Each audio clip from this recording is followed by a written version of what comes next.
Thank you for staying with us. And so before we go into our hot topic, we'll start off with the Let's Talk segment. And joining us is the Honorable Commissioner for Transportation in Lagos, Seun Oshiyemi. He'll be talking about how Lagos plans to manage traffic during the 64-day period starting January 25th as the state begins rehabilitation work on sections 2 and 3 of the Lekki Expressway. We'll find out what this means for commuters, what to expect on the roads, and the measures in place to keep traffic moving smoothly. Welcome to the show, Honorable. Good morning, and thank you for having me. Okay. Of course, for our viewers, we would like for you to join the conversation by calling us on 0201-635-2012 or 0201-635-2011.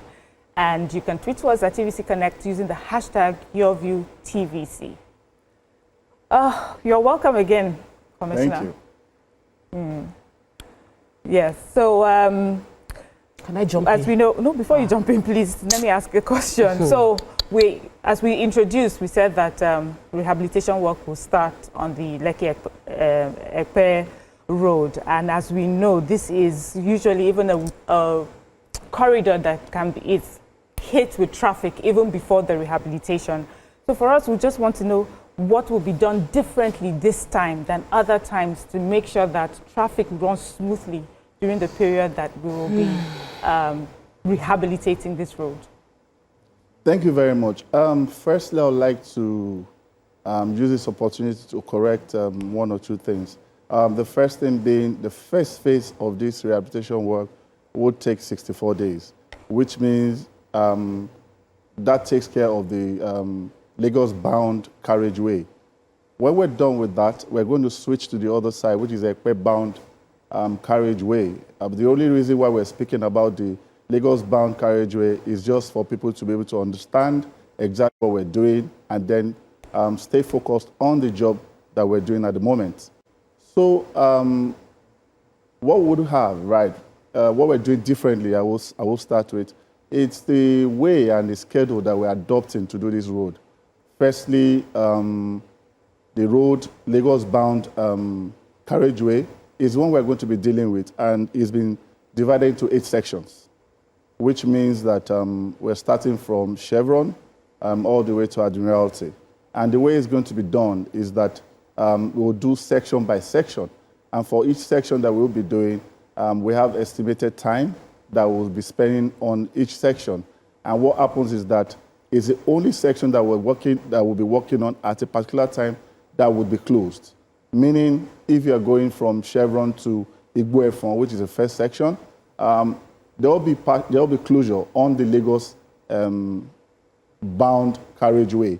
And then there will be a diversion onto the Ekpe-bound lane and we'll create a counterflow such that people coming from Ekpe inbound Lagos will be able to use that road for that section that will be closed. And one other thing that would happen is that there will be something called the lane sharing system, which means that it speaks more to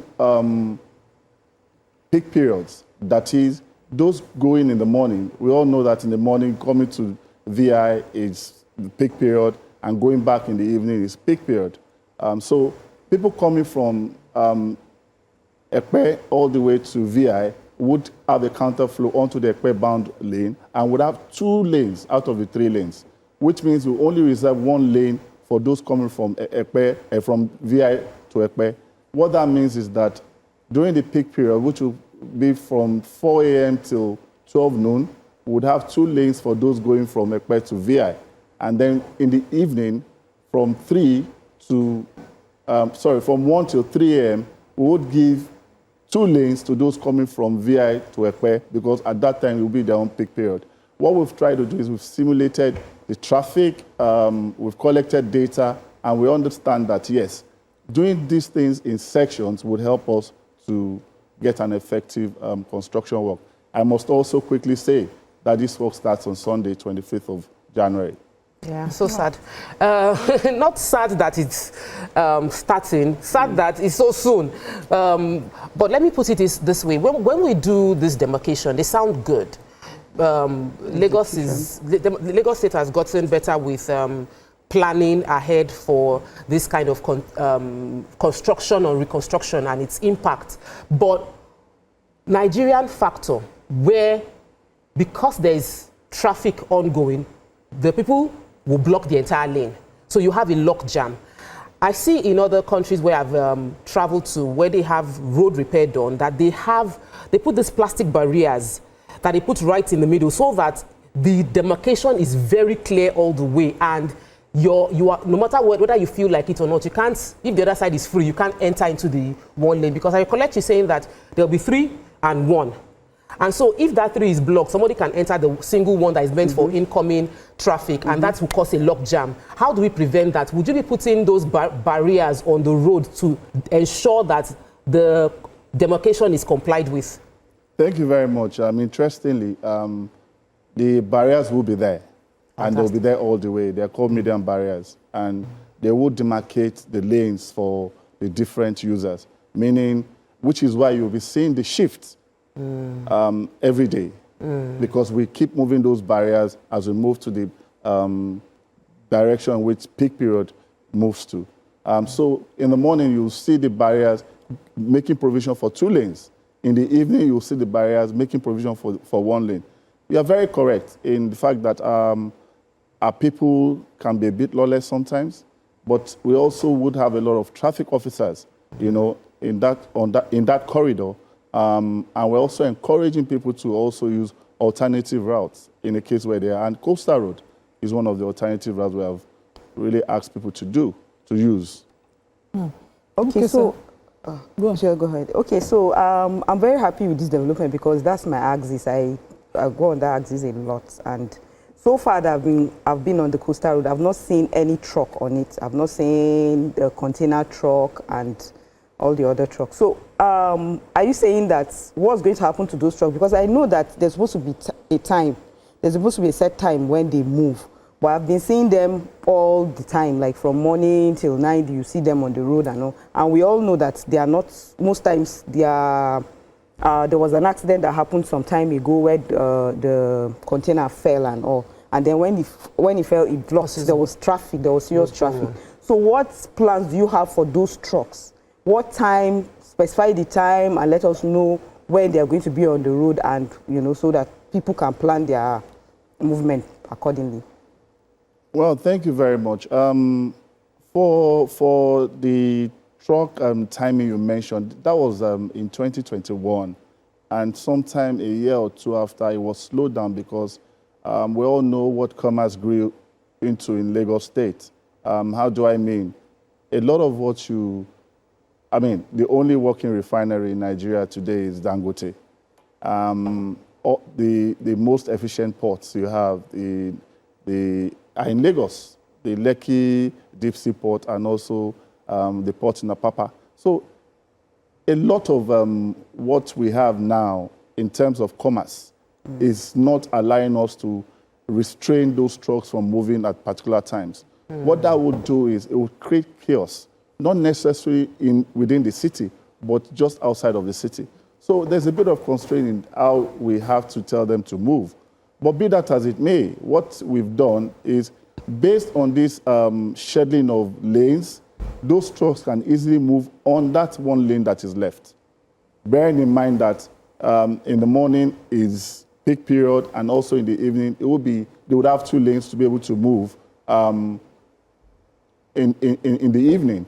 And then one other thing we've done is that we've also, Ministry of Works, they've done a lot of work in trying to expand the road shoulders to create more rooms for vehicles to come. So in a space, because of the road shoulders that have been expanded and dealt with, we can actually still get about 4 lanes technically on that road. Okay, sir. This road had earlier been announced closed for works and repairs. I think last year. I can barely hear you, please. Last year, the road in question was announced closed for this work and repairs, and it was later reversed. Why was this not quickly concluded then? And, I must comment. I hope that this work you want to do will be as quick as when you closed the Oro and it was Ogudu. back then for repairs. But why was it reversed earlier? I can't really hear what you're saying. She was comparing the Oworo axis that it was fast, and she's hoping that this will be as fast. And she was also asking about why it wasn't done then. Okay, first thing first, I'm glad you also noticed that the Oworo was really fast, and it's the same crew that is dealing with this. Typically what you see in Lagos State is we give, for every time we've given time, Ministry of Works and Infrastructure, they've always delivered before that time. If I remember vividly, Alakpere, we gave 90 days. It was completed in 53 days. Okay. We hope and we expect that all things being equal, we should be able to finish before these 64 days that we've announced. But you know how it is. We deal with weather. We deal with a couple of also engineering works. So it's best to give those days and then, I mean, for example, the Chevron to Igboefon is meant to be done in 8 days. So all things being equal, I think we might just finish in 5-6 days. Sometimes it can be the 8 days, the estimated time period. And then why didn't we do it then? We had to slow down because obviously it was really tight period, it was festive period, and we're expecting a lot of people to come into town. It would not be the right time to carry out that function. No matter how much or how strategic we get, we would have issues. The traffic count done before people came in, and the expected numbers did not gel, so we had to suspend. Okay. Sorry, we did not have the luxury of coastal road, so there was really no option for people to use. Okay, before we go on that, let's go on a short break. When we come back, we'll continue with the conversation with the Commissioner. Stay with us, we'll be right back. Stay tuned. Your view will be right back. Thank you for staying with us. We're still with the Commissioner for Transportation, Lagos State, Seun Oshiyemi. And just before we're discussing, I thought about schools and hospitals that usually on that axis. What happens in emergency situations? Have there been plans laid out for ambulances or vehicles that would have to attend to emergency situations? Thank you very much. Like I said, because we are going to be dividing this construction work into sections, really the distance of construction is not so much. And I'll give you an example. I think the longest we have is about 1.79 kilometers, which is a Marwa bus stop to Admiralty. Every other one we have is, okay, there's a 1.88 Jakonde to Chisco. Every other sections that we have are not so far-fetched. But be that as it may, there are options like alternative routes. And if there's a case of emergency, rather, that we need to deal with, that can be dealt with the traffic officers on the road. Okay, so I wanted to ask, we know that because of this construction, there's going to be pressure on the coastal road. And the coastal road is not fully done. It's not fully done because from the VI part down to, I think, the front of Ogombo, it's okay. But from Ogombo down to Ekpe side, the road is not fully done. I just feel that why can't we be done with that before we start with that, so that when the pressure comes on the coastal road, it will be tolerated? What do you think?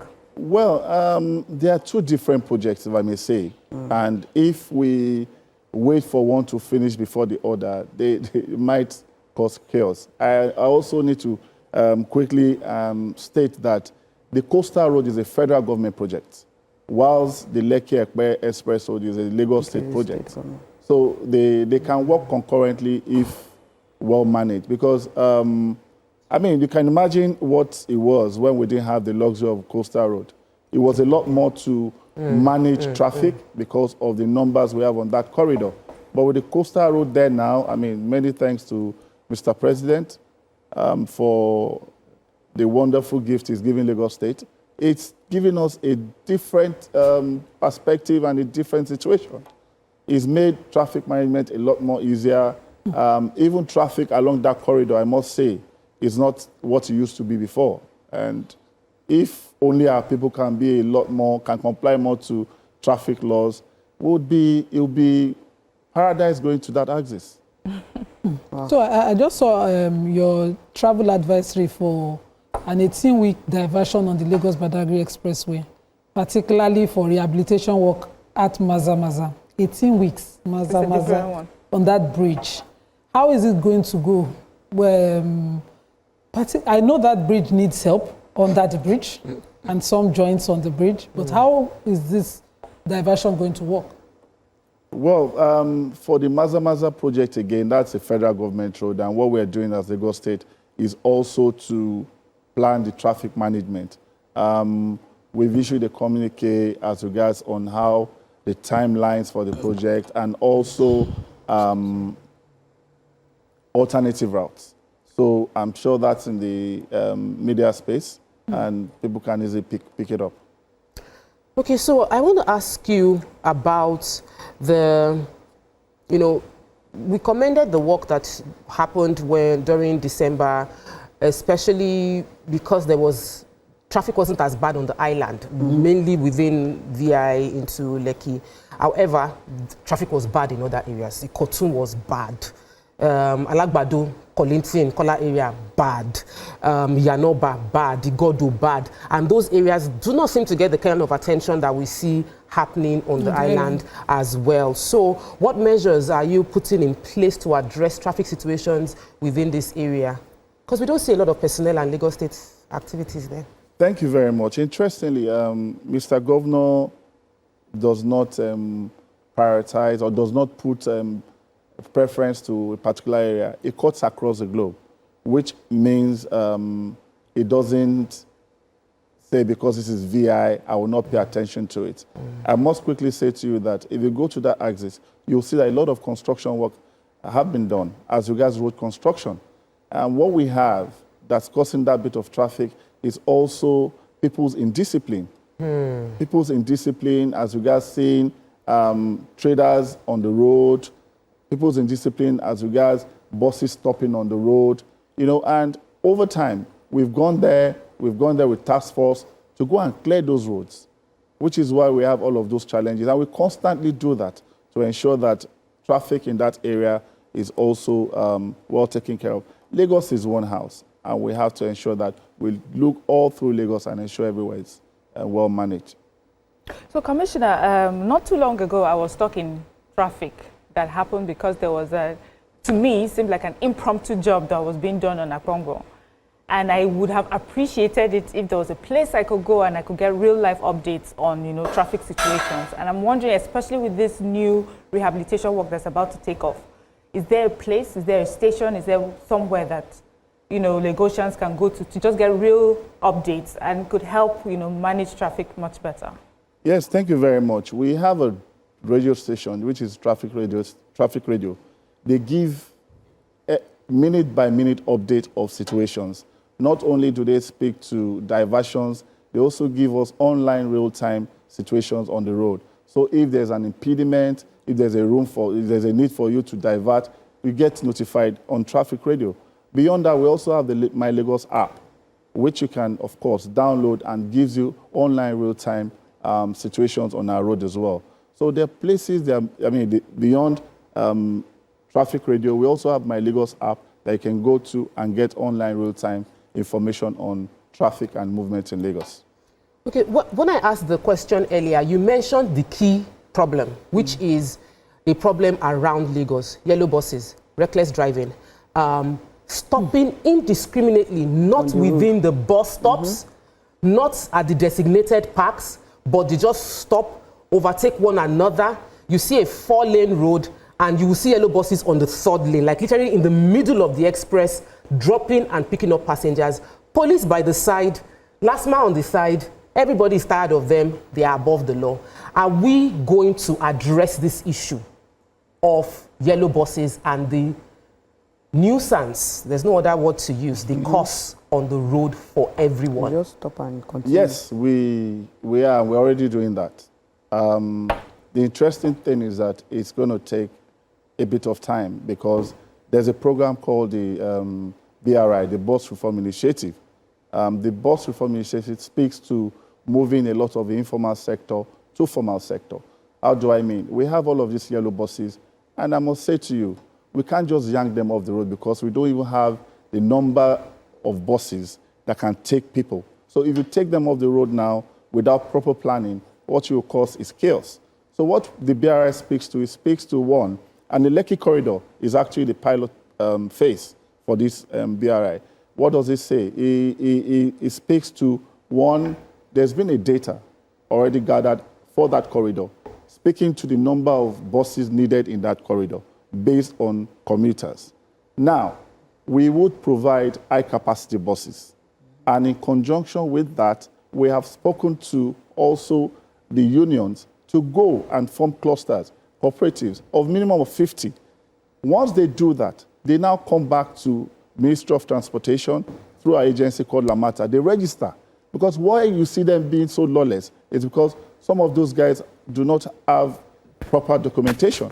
Now they register under Lamata, and then we would give them color codes. So at this point at which they've done the registration, they are doing color codes. By the time all of that is done, we'll take out the coroquets from the express. Okay. So what you will now see, the coroquets will now be feeding the feeder roads. They will not come onto the express.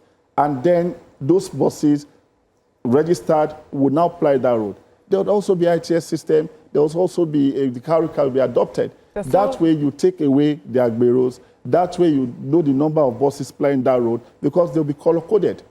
And that way would, systematically move us to the formal sector. Yeah. Thank you so much, Commissioner, for joining us today and clarifying, what we will be expecting in a few days.